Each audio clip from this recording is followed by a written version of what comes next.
You're listening to the Back Home Network, presented by Home Field Apparel.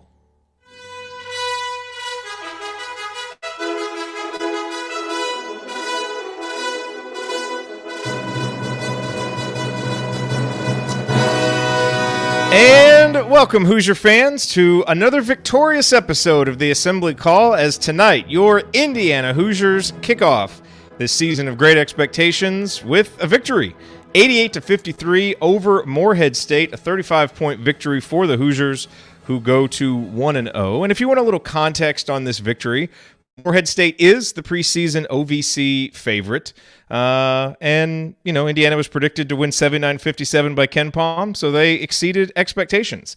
In a game that was really exactly what you want a game like this to be, which was a dominant performance that showed you all the potential that you want to see for this team, but still with a lot of room to improve. You know, Indiana's not out here playing their best basketball in November, but a really solid performance, and we will break it all down for you on this edition of the Assembly Call IU Postgame Show. I'm Jared Morris. I'm here with Ryan Phillips, and let's start the show the way we start every show, and that is with our Hoosier Proud banner moment. Now, I'm going to go to the second half.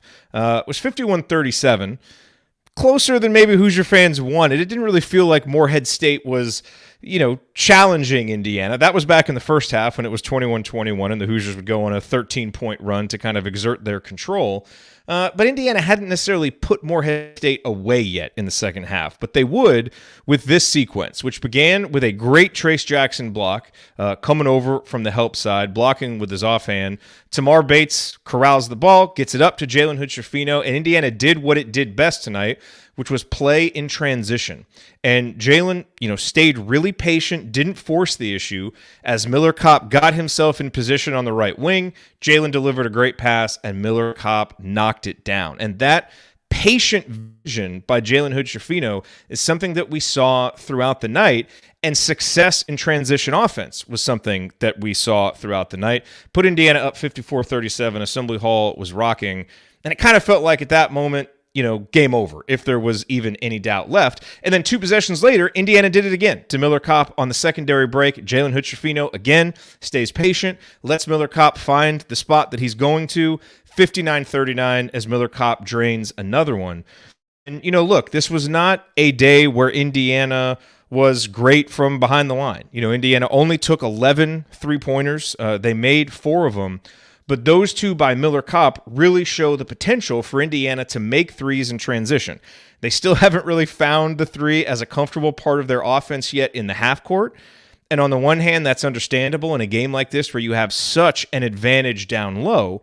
But I still think we'd all like to see Indiana get a little bit more comfortable relying on its three-point shot as well, because we know what's there down low.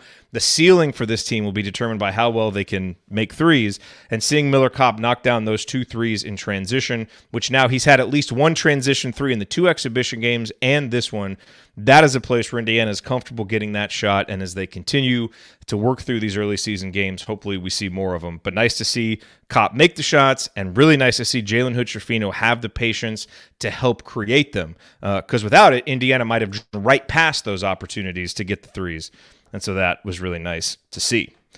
Okay, next up, let's talk about our presenting sponsor.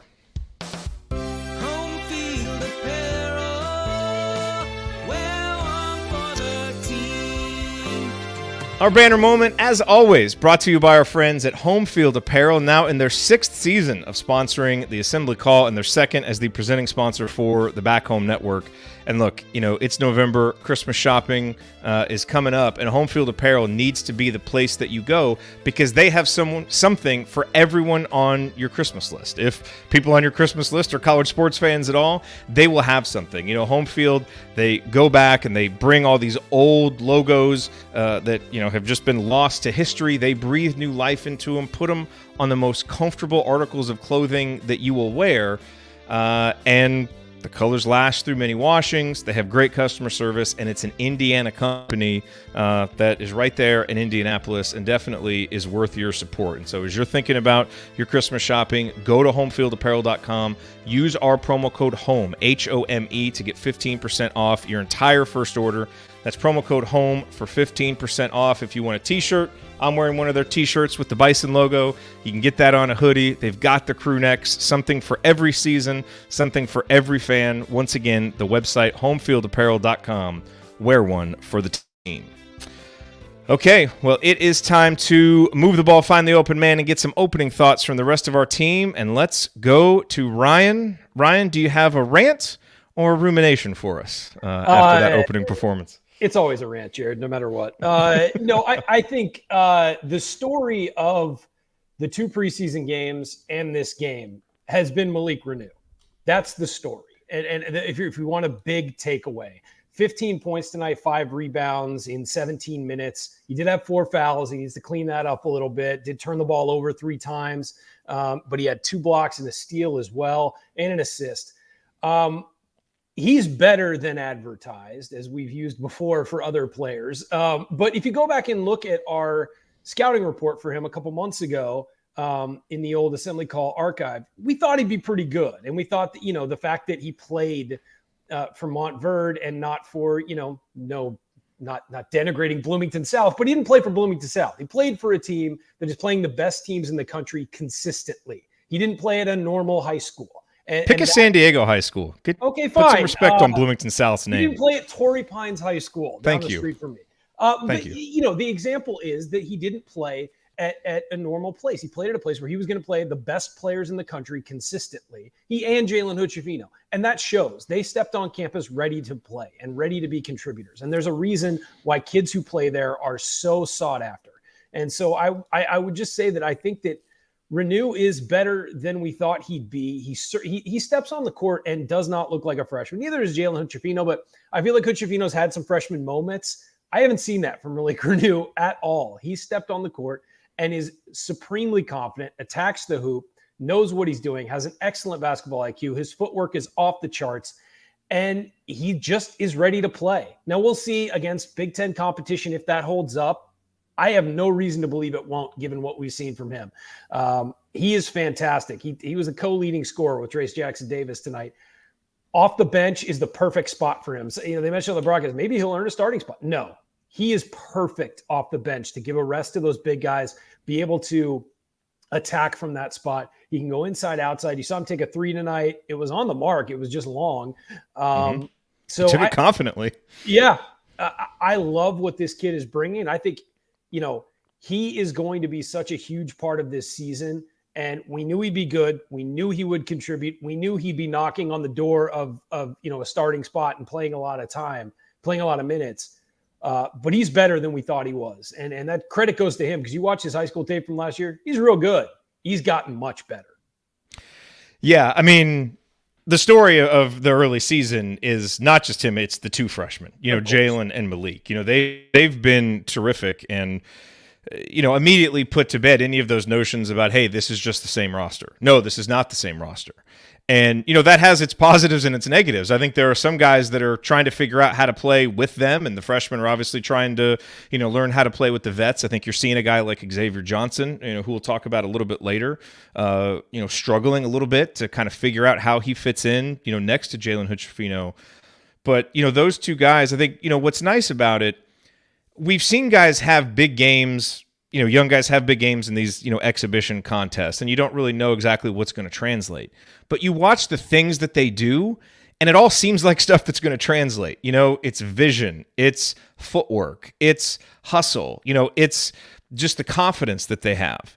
And seeing that is what really gives you confidence that, hey, did it in the exhibition game, did it against Morehead, are they going to be able to do it against better competition? Sure seems like it. Yeah, and one point to make, we've talked about this all offseason. Thank you, Mike Woodson, for running your second unit out there for a lot of time and getting these guys time, because we've said later in the season you're going to need them, and they need to build this confidence early in the season. They need to ease into college basketball. And, you look at it, Renew played 17 minutes. Who else are we looking at? Geronimo, 16. Trey Galloway, 15. Tamar Bates, 23. Like, you're getting those guys in the game, and they're getting chance to run and get their legs under them and play. And later in the season, when you need them because somebody's in foul trouble, these guys are going to be able to point back to those times they got to play, they got run, and got experience on the floor. It's huge for that to happen. You have you have these guys on scholarship. Use them. Utilize your bench, and they have enough talent to have a great bench. Well, and boy, and I'll tell you, that was the other thing that just really stuck out to me tonight, and that I think is, again, the storyline. And look, Indiana knows it can rely on Trace Jackson Davis. It knows it can rely on Race Thompson. Xavier Johnson is really struggling here early, but he's got a proven track record. I'm not as concerned about those guys here early in the season. But the other big thing is, the play of this bench and the depth and the athleticism. You're trying to prepare for Indiana, and I mean, you look at it right now. I mean, they're going 9 deep with functional athleticism that can score and do different things. And clearly Mike Woodson is keeping, one of the 2 starting guards with that second unit. We're not saying we thought we might see Trey and Tamar run it, but we're seeing, either Xavier or Jalen stay there. But now you've got, Malik, who can actually score and do things. Tamar, who I'm going to talk about in the meaningful moment, who has shown an expanded game. Trey Galloway is just doing all his Trey Galloway things out there. He makes an impact every time he's out there, whether he scores or not. And Jordan Geronimo looked really comfortable tonight doing Jordan Geronimo things, which is exactly what he needs to do. But he also had a couple of nice drives. Yeah, defended. I thought he did in the exhibitions. Agree. I thought he defended the perimeter better. And that's what you want. And so if you're preparing to play Indiana, last year you knew if you got to the bench, you were gonna the defense. Yeah, the defense might ratchet up, with Trey and with Rob and with Michael Durr at times.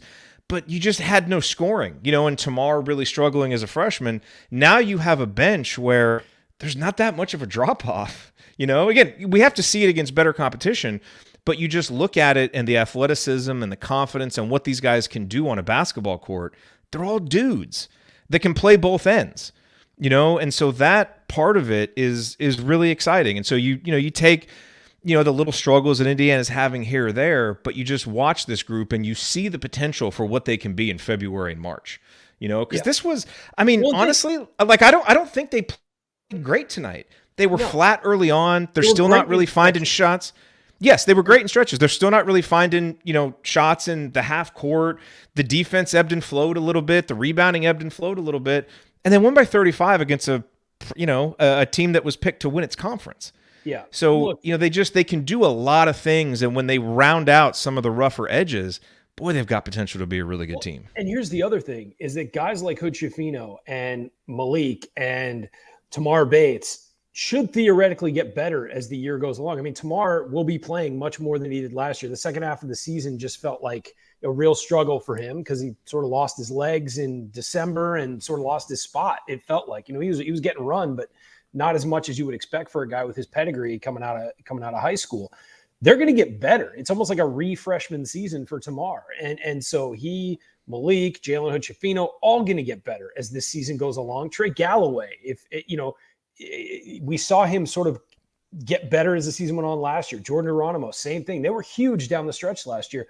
Those guys will continue to contribute and get better and better the more they play. And so again, tonight, last year in games like this, we'd see Trace Jackson Davis play 28, 29, 30 minutes. And tonight, 23. Race Thompson, 17. You got those guys in, you got them run, and that will pay off for you in the long run. And you're saving your starters' legs for later in the year. Yeah, no, I love everything about that. Let's talk X real quick. He doesn't look like himself to me. There's not the same energy there on either end. He really seems to be kind of overthinking it a little bit offensively. Yeah. There was one play in particular where Malik Reneau, found him at the top of the key for a wide open three. Dang it, Reneau, yes. You got me back.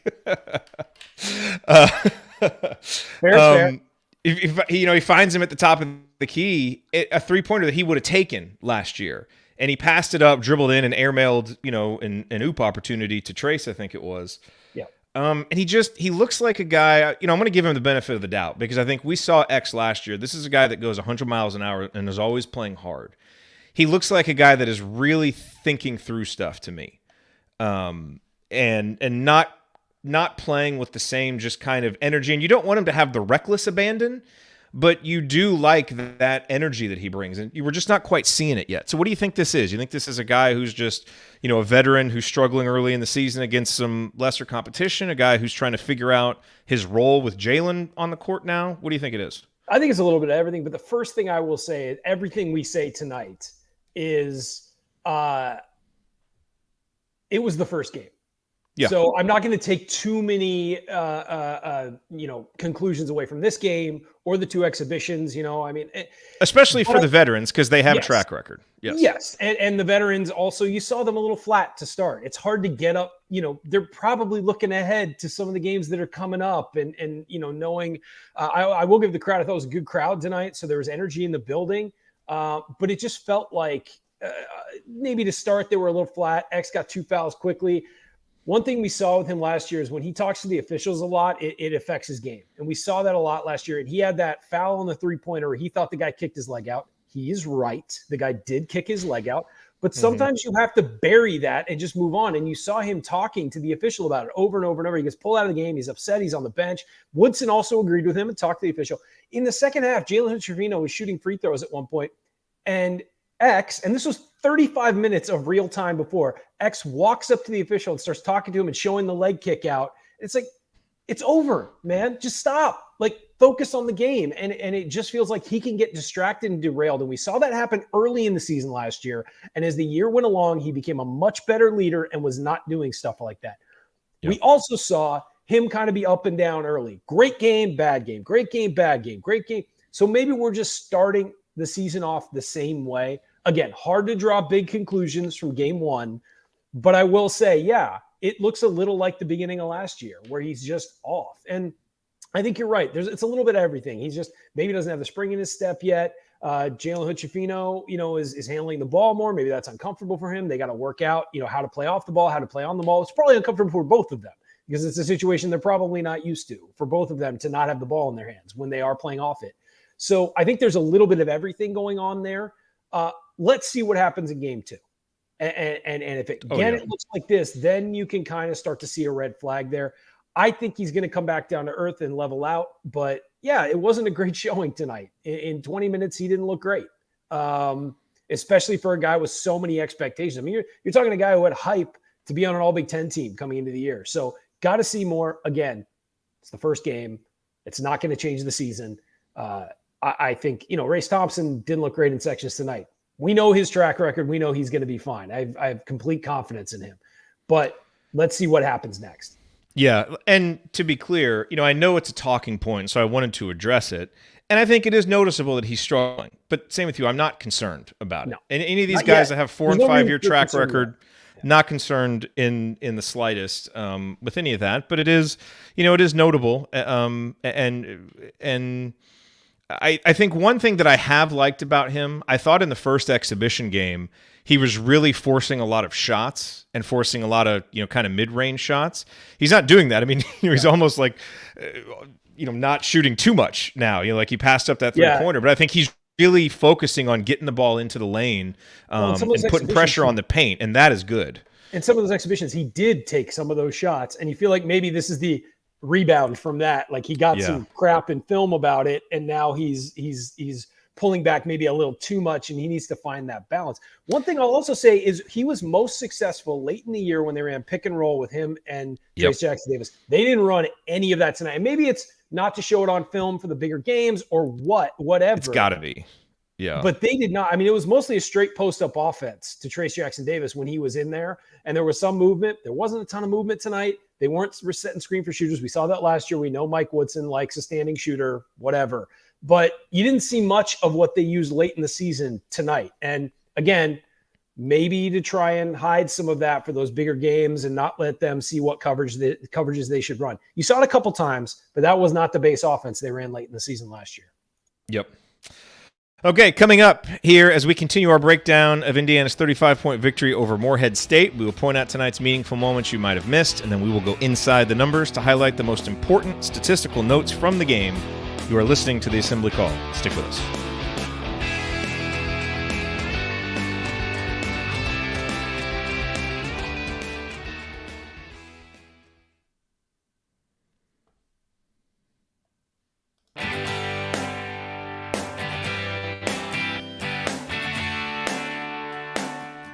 Hi, this is IU-Morehead.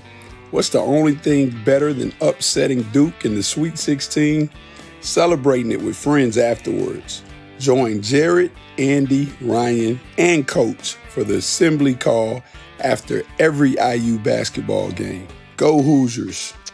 Thank you, AJ. You are listening to the Assembly Call IU Postgame Show. I'm Jared Morris here with Ryan Phillips. We are breaking down Indiana's season opening victory over Morehead State. And it's the beginning of segment 2, so you know what time it is. Meaningful moments that you might have missed.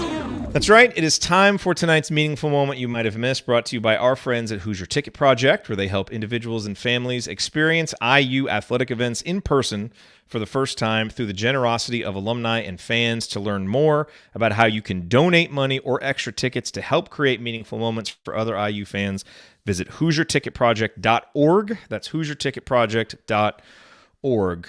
Ryan, for the meaningful moment tonight, I want to talk about Tamar Bates because I saw a lot in the first half from him that I liked, on both ends of the court.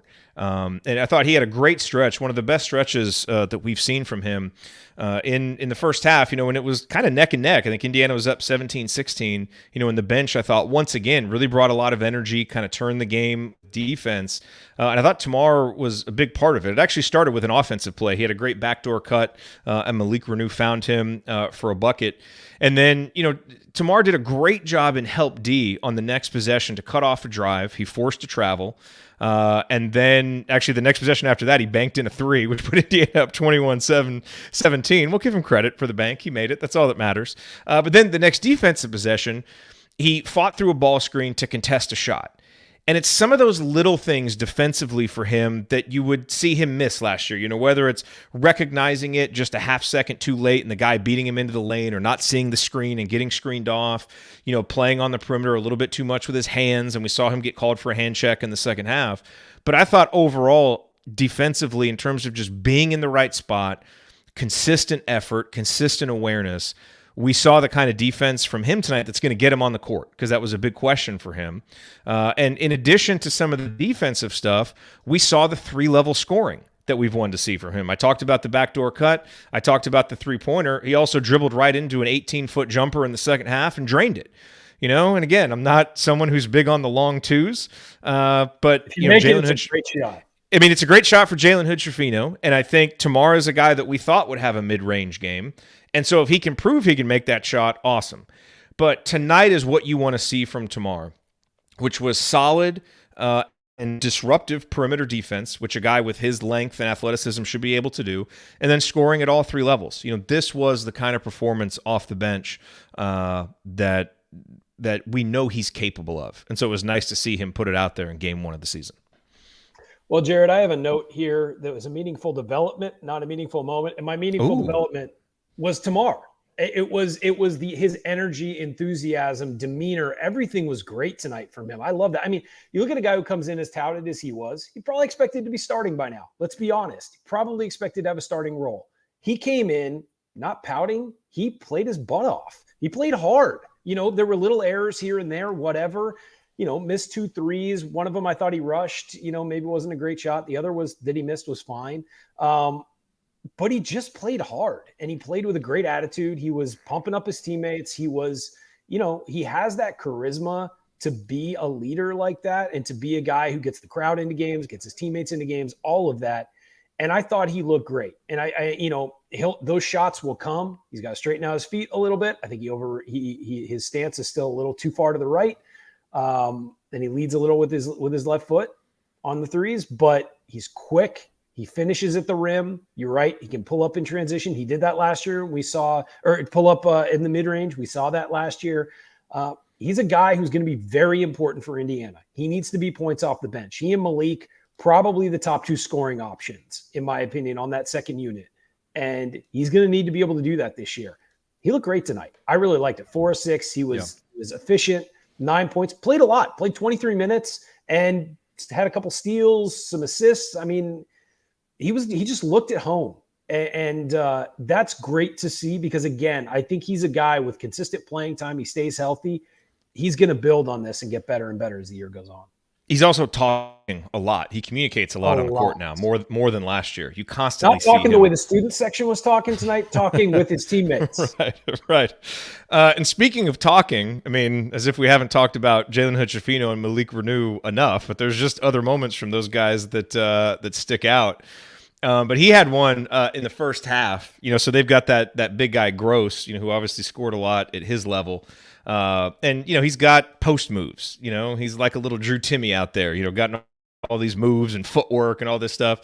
And I thought Malik, now he did have 4 fouls, and so they were able to get him off balance at times. Freshman. But I thought, in the first half, he did such a good job of just defending Gross straight up, not biting on all of his fakes, forcing a turnover. And what I really liked about it is it came on the same possession. Do you remember that kind of BS foul call where I think they thought Malik grabbed his jersey, but really the pass was just terrible. And so he comes back, and you might expect a freshman to get frustrated. But he comes right back, isn't over-aggressive, trying to go for a block, and is just rock solid. And I saw Mike Schumann from the Daily Hoosier tweeted he ran down the floor yelling, "That's not happening," which is great. A little trash talk from Malik. But, man, I'll tell you, the other play that really stood out for me, and this came during that stretch where Indiana went on the 13-0 run to push it from 21-21 to 34-21, which, again, was keyed by 2 really nice drives by Jordan Geronimo. And then Malik and Jalen took over. And they had that little pick and roll action that they probably ran a ton at Montverde. And Jalen, again, he is so patient and just, gives Malik the time to get open as the roll man and just does that nice little wraparound bounce pass for the wide open layup. I mean, you don't see freshmen not get sped up on a play like that. And you could see the communication between those two guys on that play. Hood-Schifino is just so supremely under control at all times. He'll be in a dead sprint and completely under control of what's going on. And look, I want to make this point about the freshmen. I was going to make it at some point during the show, but we're talking about it right now. They're going to have freshman games. Jalen Hood-Schifino is going to have a game where he turns the ball over 5 times, misses all his shots, takes too many, gets carried away, and whatever. That's going to happen. Malik Reneau is going to have a game where he fouls like crazy, isn't able to – he's going to face somebody he can't body in the post and a struggle. That's going to happen. So I just want to remind people not to panic when one of those games comes up. They are great, but they're still freshmen. Guys who get drafted number 1 overall have multiple freshman games during the season where they screw up like that. So, enjoy what you're seeing from them because it shows how advanced they are. They're going to have tough games, but that's why you have other guys on the team to make up for it when they do. You're not relying on them to be the number 1 option, the number 2 option on the team. And that's what's great about the depth of this team is you will allow those guys to have freshman games, but Trace Jackson-Davis will step up. Race Thompson will step up. Hopefully Xavier Johnson steps up. You've got that depth to cover when they do have those freshman games. In the past, it feels like the past decade when Indiana has had touted freshmen, they have to be on every single game or things go to pot. And that's not the case this year. It'll be great if they are, and they'll win those big games. In those big games, they probably have to be on. But midseason Big Ten, they have a clunker. You've got the depth to deal with it. And so I think that's what's so exciting about this team is you have these freshmen who are incredibly talented, but you're not solely relying on them to win games. Yeah, and the last moment I want to point out was just to give Trace Jackson-Davis credit for what he did at the end of the first half, which was basically just kind of put the team on his back and assert his dominance there for a 3-4 minute stretch. I didn't think Indiana rebounded very well in the first half, and he kind of just cleaned up the glass on his own for that 3-4 minute stretch. Scored in a few different ways.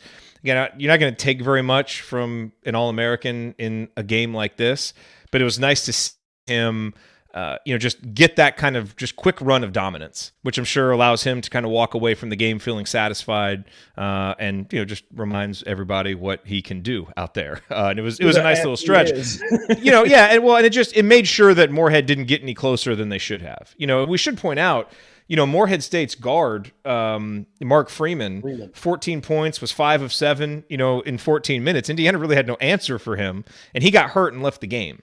And so that did have impact, on the score because they weren't doing a great job of closing him out. But I like what I saw from Trace at the end of that first half, just making sure that Indiana, went in the locker room with some momentum. Yeah, 15 points, 7 rebounds, 2 assists, 2 steals, a block, no turnovers. that's what you want from your All-American. He was +5 on the night. Not that that's indicative of anything because he was in that sort of, the first segment of the game was at 8-10 minutes. They were about even. And look, that happens, especially first game of the season. You come out, maybe a little too much adrenaline in warmups. You burn yourself out a little. You get in the game, you're a little flat. You've seen plenty of ranked teams lose their first game to mid-major opponents over the last 5 to 7 years because there's so much parity in college basketball. So that didn't really alarm me. I liked that they finished the first half strong and then were able to carry it. But I will say that when Trace got in there in the second half, it showed you that he was the best player on the floor.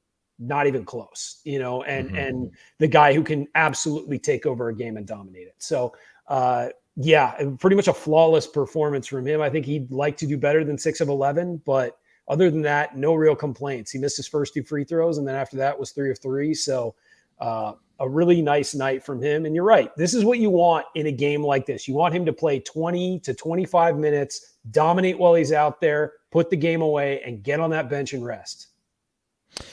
Let's talk numbers, our Inside the Numbers segment, and we'll start with the good ones. And I think the good number to me is obvious. Indiana forced 21 turnovers. And, this isn't a defense that forced a ton of turnovers last year.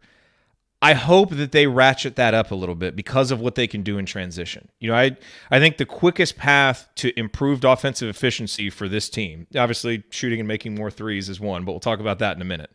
But the quickest path for this team, based on what they currently want to do, is getting out in transition because they've got guys who can finish and they have guys who can make good decisions with the ball.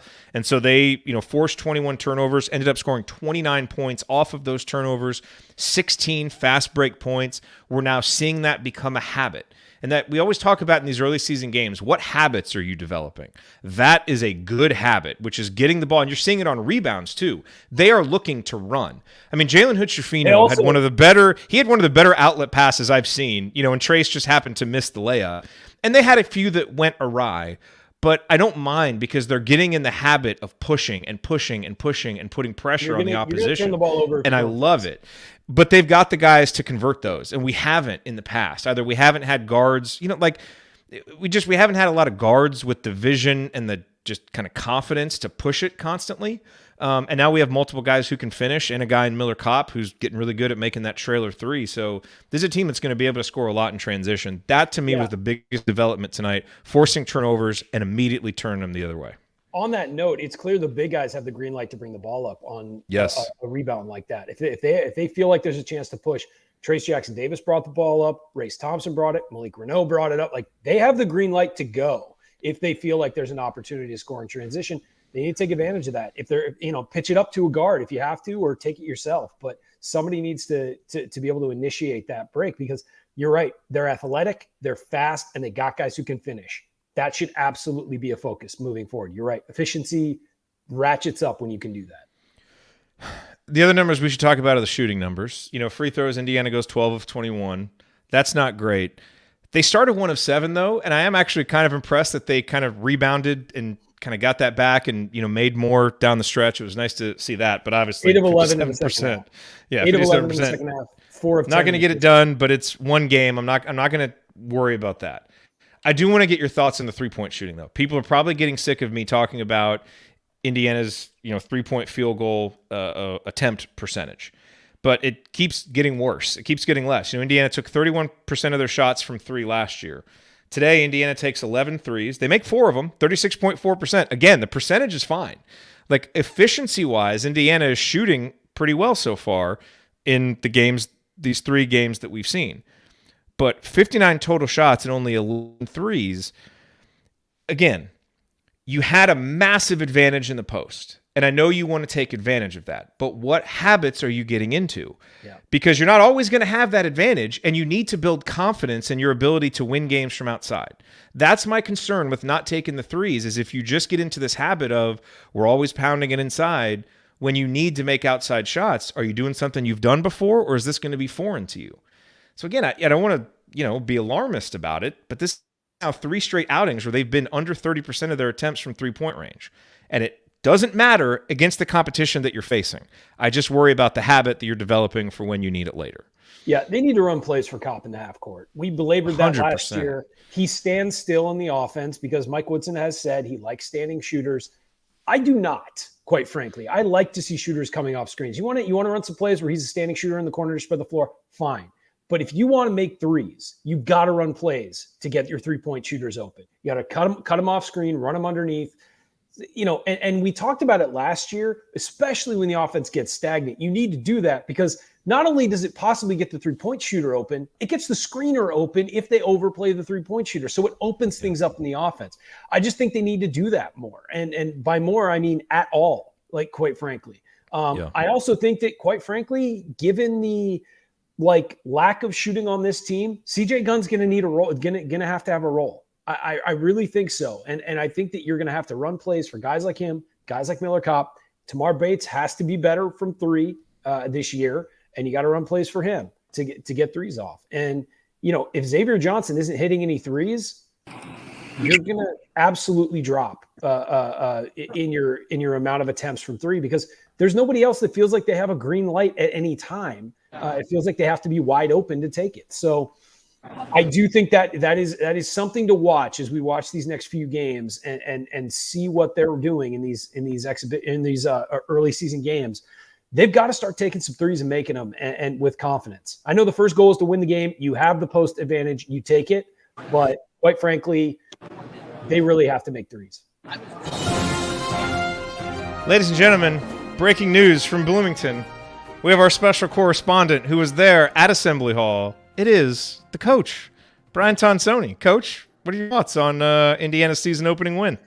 Can you hear me okay? I'm out in the middle of the court. Sounds pretty good. Good. I just want to stop and say that I thought Indiana played really well tonight. Obviously, you can nitpick some things and players. I thought Morehead hit some incredible shots early, well defended, falling out of bounds that kept the game close at halftime. Missed layups and free throws, but man, what a dominant defensive performance in the second half that you could really tell Coach Woodson, even in his comments. And I think Ray said something too about they focused at halftime about really just locking down and guarding the 3-point line. And I thought they did that. I mean, this is an opponent that Indiana should beat handily, but I thought they dominated in the second half and some real solid individual performances. So what a good way to start the season. The atmosphere was great. The student section was getting all over that number 24.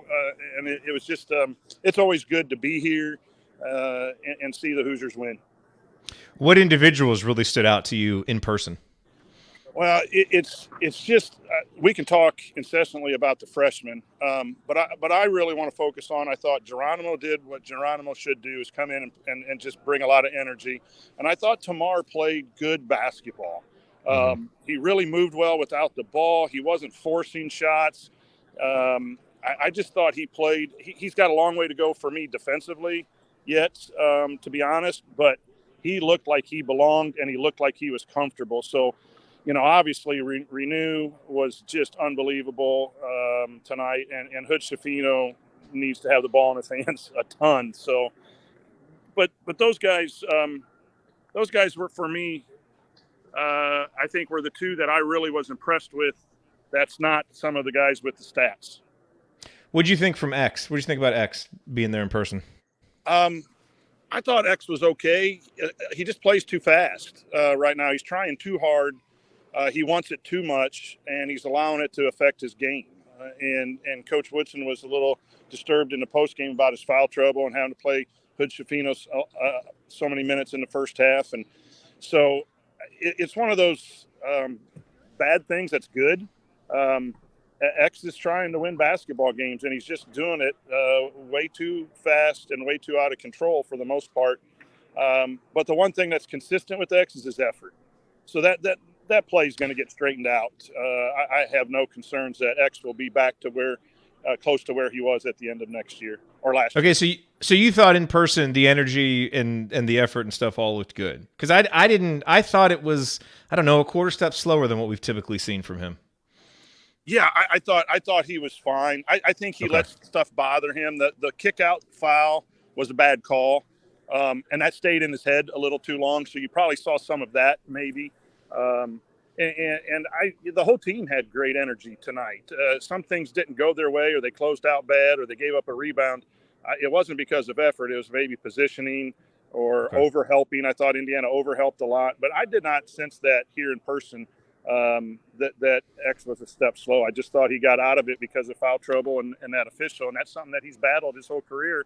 And the coaches will talk to him about it, and then he's just got to get it fixed. Okay. No, that's good to know. We're wrapping up segment 2 here. Do you have any meaningful moments that you want to point out that really stood out to you? We talked about Tamar's defense and his 3-level scoring, and the great pick and roll between Jalen and Malik. So we've covered those. Anything else? I wasn't prepared for that, but I'll give you something too. Like this, two things. The energy on the bench from bench players and starters when they're out. Like, I think this team is connected. I know it's early and there's no adversity yet, but man, they really want each other to do well. You saw Race and TJD didn't get a lot of minutes tonight, and it wasn't an ego thing with them. They understood what was going on, and there's a true joy. It seems like when you're watching the bench from where I'm at, and the camera might not be on it all the time, it's just it's something that good teams, that great teams really have. And the other thing is, I'm so impressed. I love getting down here early and watching warm-ups. Like, these guys don't mess around. They're out here doing work. They start out with shooting a lot of threes, and there's just tons of basketballs and managers out here, and the facial expression is just very, very serious in their approach to the game. And then when they come out for that next wave, and you got Hunter with the bigs and Coach Ya with the wings, I just am really impressed with that. I'm a big how you warm up is how you play guy, and I thought maybe sometimes in the past the teams kind of joked around a little too much or didn't take it as serious. Some coaches differ in that. They want their kids relaxed, and if the music's there, they can dance and do those things. But, man, this team looks focused, and that can only mean the errors they made tonight are going to get fixed tomorrow in practice or the next day in practice if they're that focused. That and, Coach Ya had me all fired up. I'm fortunate not to get a speeding ticket driving down here today for the interview. Those are two things that I think you see when you get down here that you don't see when the TV turns on at 7. But I'm really impressed with those two things that aren't basketball on the floor things. Nice. All right, we're getting ready to break for segment 3. You want to hang around and give out game balls, or you got some place to be? I got a 2-hour drive, and I already skipped school today to interview for an hour, so I might need to make sure I'm up in that school tomorrow. So I'm going to sign off. A good first here for the Hoosiers, and we look forward to a little bit more of that on Thursday. So you guys will handle the game balls. Have a good night. Go Hoosiers. Cool. Thanks, Coach. Yep. Yeah, Coach was mentioned there. Had a chance to talk with Coach Ya this morning. We did an interview for our private community members, special edition of Coach's Corner. So Coach Tonsoni, Coach Ajanya got a chance to kind of nerd out on basketball and coaching philosophy, recruiting philosophy with Coach Ya. It was great. So if you're in the community, you have access to that. If you want to get in the community, it's assemblycall.com/community. We are kind of up in the ante this year. We're doing a lot of fun stuff in there in the community. So we hope you'll join us in there. Ryan, any final thoughts here in segment 2 before we bounce over to segment 3? Coach looks good at Assembly Hall, man. He does. He does. I don't know if it's the light coming off the dome or what, but he looks good. He looks good. He does. He looks at home. Feels like that's where he's meant to be. It's good. All right. Coming up on the Assembly Call, we're going to hand out our game balls and the Hoosier Hustle Award. We will discuss a lingering question or two and then look ahead to Indiana's upcoming opponent. That is next here on the Assembly Call. Stick with us.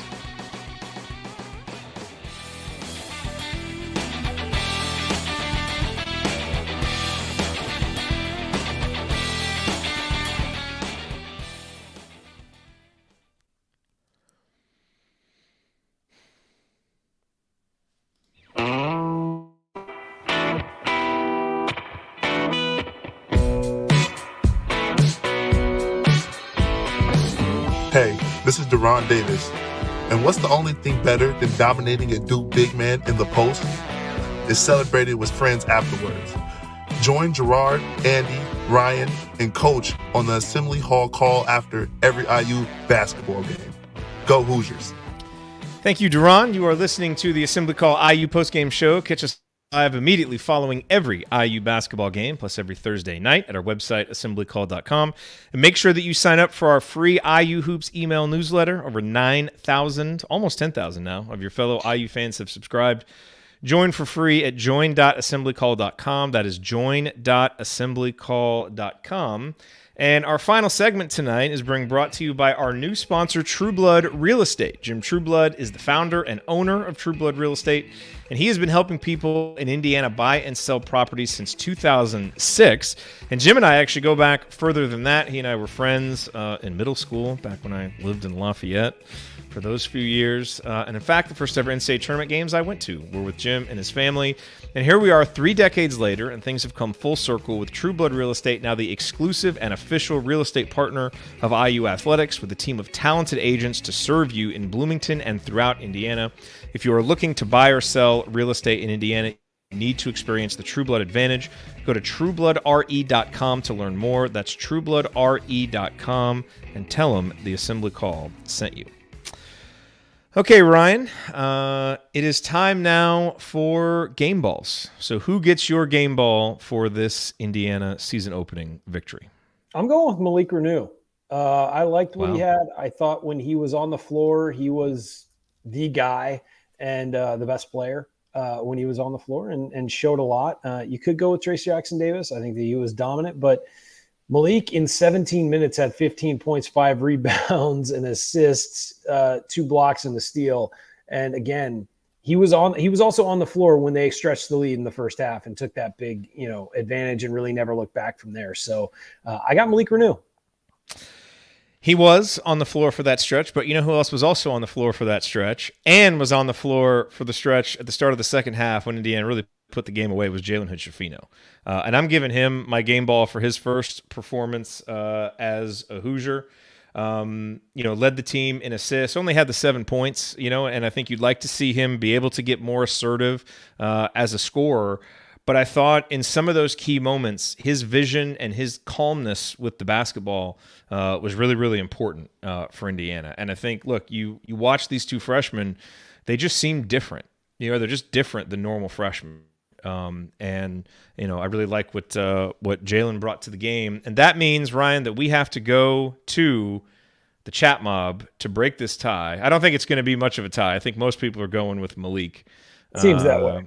Yeah, I'm looking right now. And look, it's very defensible. I mean, Malik had 15 points, 5 boards. He was terrific, 2 blocks, a steal. I'm not taking anything away from him. I just thought Jalen had his hands all over every big run that Indiana had. So I like both those guys, but we'll let Malik be the official game ball winner for this one. So the first game ball of the season goes to Malik Renew. I have a suggestion. Why don't this year we count every game ball that's given? So Malik would get one, Jalen Hood-Schifino would get one. If there were 3 people, somebody else could get one, and we count the total. We don't just give away one. Oh, interesting. Okay. So somebody could get 3 game balls for one game. If it's just like a truly dominant performance. Well, it's like you say Trace, I say Trace, coach says Trace. He just gets 3. So we count them up, and at the end of the year, whoever has the most is our, the most game balls. Is our winner of the prestigious Assembly Call Game Ball Award. There you go. Okay. All right. I like that. Jalen, so there we go. Now that since there's only 2 people on. But what about the chat mob vote? I would say since there's only 2 people on, the chat mob makes up the 3rd, and it looks like Malik. I don't know, man. Kath has 1 game ball per game. She doesn't like that idea. Karen doesn't like that idea. Lisa doesn't like it. And as we know, the women of this audience are our smartest listeners. Let's workshop it. And so we should really listen to them. Let's workshop it. Okay, we'll workshop it. We'll think about it. Ryan wants to give trophies to everyone. I was going to say, mark down what the answers were this time. We'll keep track of it, but we can stick with the 1 for now and maybe, come back. No, this is great. Ron, Oprah Phillips, you get a game ball. You get a game ball. See, we got Wes players. Likes the idea. Kenneth likes the idea. Nick likes the idea. All right. So we've got some people like it, some people don't. We will take this. The whole roster, folks. We're giving it to 2 players tonight. We're gonna take this under advisement and see, but I don't know. Seems like our most sensible listeners didn't like this idea, so I think. Well, it depends on sensible. I mean, that's in the eye of the beholder. Let's be real. Okay, and so we did the game ball. So now it's time for the Hoosier Hustle Award.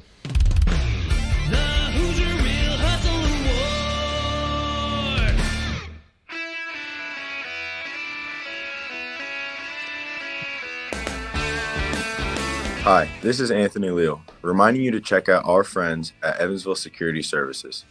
Based in the hometown of IU legend Calvert Chaney, Evansville Security Services has been providing off-duty police officers, businesses, and individuals since 2001. In other words, they're in the business of prevention and peace of mind. And remember, prevention cannot be measured. To learn more about how Evansville Security Services can help you preserve your peace of mind by preventing bad outcomes, visit evansvillesecurityservices.com. That's evansvillesecurityservices.com. All right. The comment of the night from Brian, from Brian too. Now the bonus game award that was made for those overlooked for game balls that everyone gets now. Hey, you know what? They're keeping us accountable, keeping us honest here, Ryan. They make some good points. Because then Malik gets it. Yeah, like Malik. So, who gets your Hoosier Hustle Award tonight? Jordan Geronimo. I thought I really liked. I thought the first half he was a little kind of getting into the game, but I really think he finished well. 5 of 7 from the field. I just thought his energy and hustle. It doesn't even show up in the stats with rebounds or blocks. Nothing really stands out big time.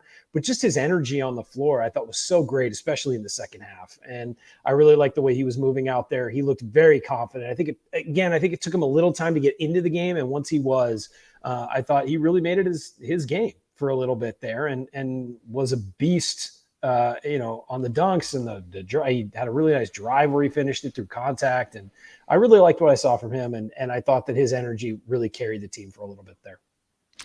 Yeah, Jordan's a great choice. I would not argue with that. But I'm giving it to Trey Galloway, who I thought, once again, really turned the game in the first half with his energy.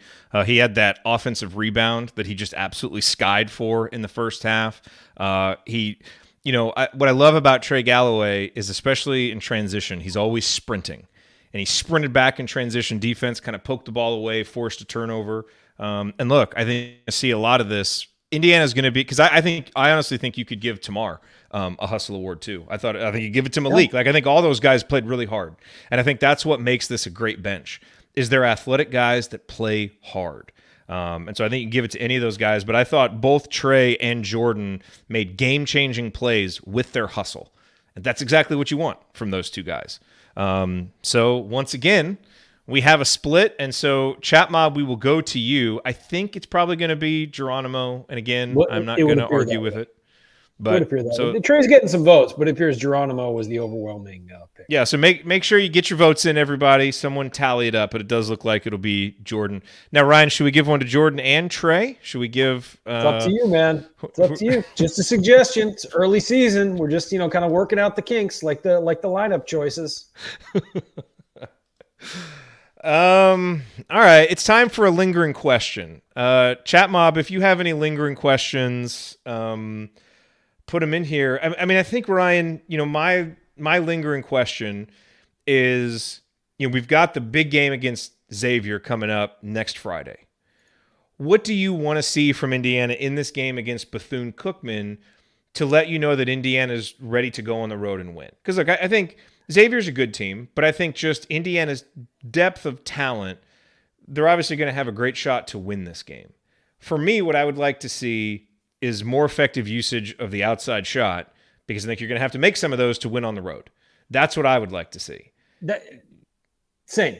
Okay. You got to make shots. When you play North Carolina, when you play Kansas, when you play Xavier, you're going to have to make some shots. You're going to have to, because those teams will. And that will, 3 points are more than 2.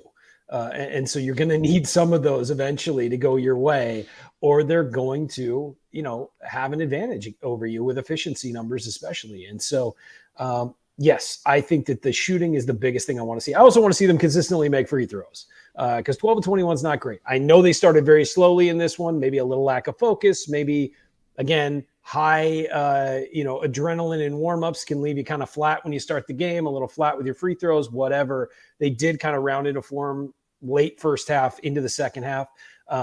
But I'll just say, I think that that the shooting in general from the line and from the 3-point line, we need to see more of it, and we need to see better shooting. And it needs to be an improvement on last year. If this team has, Big Ten title aspirations, you're not going to be able to just rely on the paint to win a championship. Okay, now, Ryan, it is time for your in-depth scouting report of Bethune-Cookman. Andy's not here, so obviously that role goes to you. So I will turn the floor over to you. What are they good at? What do they struggle at? Really fun name.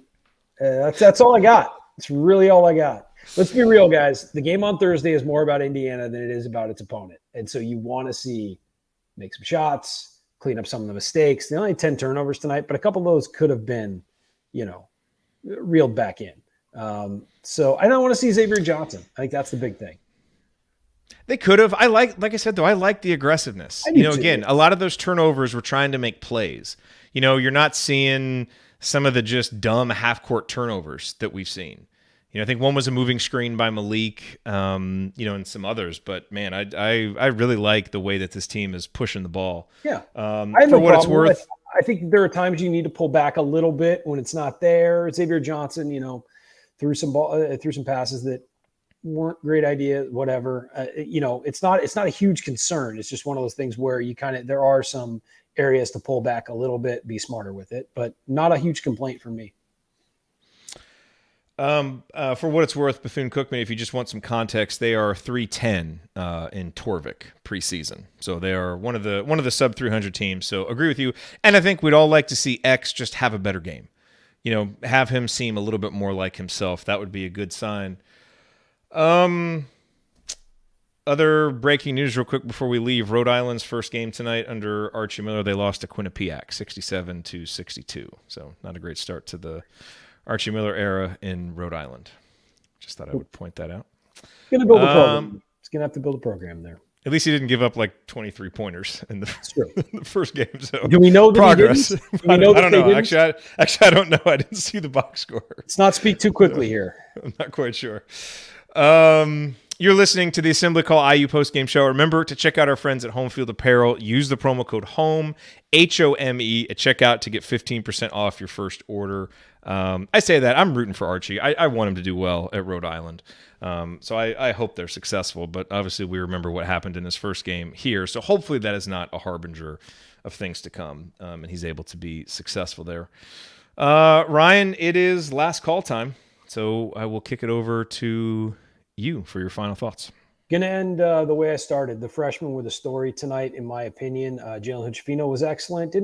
He's going to be a guy who can be the best player on the floor without putting up huge numbers, or one of the best players on the floor. Certainly, potentially the most influential. And you saw that tonight: 7 points, 4 assists, 2 rebounds. He did have 2 turnovers in the steal, but was really good, really steady. And those numbers will go up. Some games he won't have great numbers, but he'll make an impact. And Malik Renew won my game ball. I thought he was the best player on the floor at times, and I thought that he really keyed the big run that gave them a big lead. Those guys are going to continue to get better. It's going to be great for Indiana, and it's also providing a chance for those veterans to rest a little bit, to save their energy, to get ready for those big games coming up where they're probably going to have to play a lot. And so really a nice way to start things. There's plenty to clean up, some defensive coverage issues early in the game, some leaving the three-point line unguarded a little bit. There's plenty to clean up, but this was a team that's projected to win its conference, and Indiana never felt really challenged after about 10 minutes. Really nice start to the season. And, this looks like it could be a big year for Indiana. So we're all excited about it. Let's continue to build here. Yeah, I think you saw everything that you wanted to see, outside of, more outside shooting. And we still need to see that moving forward. But, you had a dominant performance against a team that you should dominate, a potential NCAA tournament team. And, you used your advantage inside and dominated inside. And, a dominant performance with still some stuff to clean up. That's what you want in a game like this. But I think you see that this roster is different. This team is deeper. They have more ways to score. And they still have that same focus on defense and that same ability defensively. And they're more dynamic off the bench. And we haven't even really seen the starters get going yet. And again, a lot of those guys with big track records. Let's check back after the Xavier game. and see how they do. But all the young guys and the guys that you were really looking to see, how are they going to develop? Are they going to be able to contribute this year? You're seeing a lot of that development that you want to see. So all in all, an excellent first night for Indiana, a good effort, stuff to clean up, but I think we will all take it, move on, get another game under our belts on Thursday before the first big game of the season next Friday. Alrighty, that is going to do it for us. If you want to see us do the show live and be part of the live chat, make sure that you subscribe to our YouTube channel, youtube.com/assemblycall. And don't forget to go to join.assemblycall.com to join our free email newsletter. Special thank you to Bob Thompson for the music that you hear on the show, and special thanks to John Ringer of rigdesign.com for designing our logo. And thank you for listening. We will be back to talk IU hoops again with you after Thursday night's game. Until then. Take it from me, Freddie McSwain Jr. Keep your elbows in, your eyes on the rim, and man, go up and dunk the ball. Go Hoosiers. All right, I got to get out of here, folks. Thank you. Thank you. Thanks for coming out. Here I come. This is Stunt Sony. All right. This is our 12th season.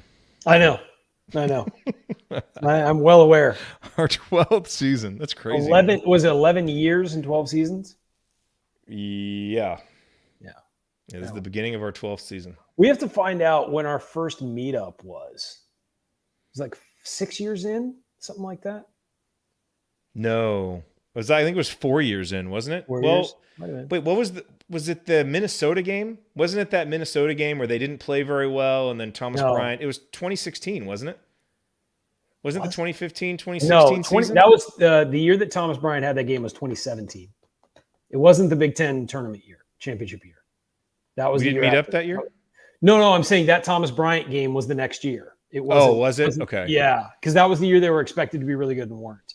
Well, okay. We also saw them play against Illinois because I distinctly remember OG and maybe that was the game because I distinctly remember seeing OG Anunoby make some jaw-dropping plays. And then Yogi. Maybe that was our. Threes. I think that was our first one. Was 2016. We went up for the Illinois game. It might be. But we'll look. We'll have to look back. I remember we did. Was it overtime against Ohio State one year? The last game of the season. We met afterwards, and everybody was just pissed. Yes. Oh man! And then we did see the Michigan State win in overtime, but that was overtime, right? It was the end of regulation. I don't remember. They beat Michigan No, it was the State. End of regulation. Yeah. Okay. Cassius Winston missed a shot. Ari says that you're wrong. The Thomas Bryant game was 2015-2016 when IU won the Big Ten. That's what I thought too. I thought it was. And then we went to the Illinois game the next year. That's wrong because OG was hurt. He would not have been playing in that game against Illinois if it was later in the season. He got hurt early he tore his knee up in his sophomore year. That's a good point. All right, we'll have to look. We'll look, but I'm pretty sure the Minnesota game was 2016-17. Okay. Pretty sure. All right, maybe you're right. We will look. But anyway, it's great to be back with all of you for another season of doing this. I think this is going to be a fun year, man. This is a fun team to watch. Man, Malik those two guys are just, like, I know it can sound like fanboying over these young guys, but something different about them. There's something different about them, and it is fun to watch. Yeah, so. I don't know, man. There's something about these freshmen. There really is, and it's special, and it's all of them. It's not just the two guys who are playing. Like, I think CJ is going to be good. I think Banks is going to be good. I don't think Banks is going to play much this year, and I think they're probably going to have – I mean, if I was in charge, I'd redshirt him if he wants to. But – or, if he's willing. But yeah, I don't know. I like – they're all talented. They're all very talented. All right. It's over. That's it. That's the best comment that's ever been made. Diane Phillips chimes in on Facebook. Ryan is never wrong. Just ask him. That's it. We're done. This has been a 12-year journey to your mom calling you out during your show. And I'm surprised it's taking this long. I'm surprised it's taking this long. I'm looking it up right now. I think it looks like that Minnesota game. Yeah. I think it was January 16th, and I think it was 2016. Right, then OG wasn't playing in that Illinois game, though. He couldn't have been, right?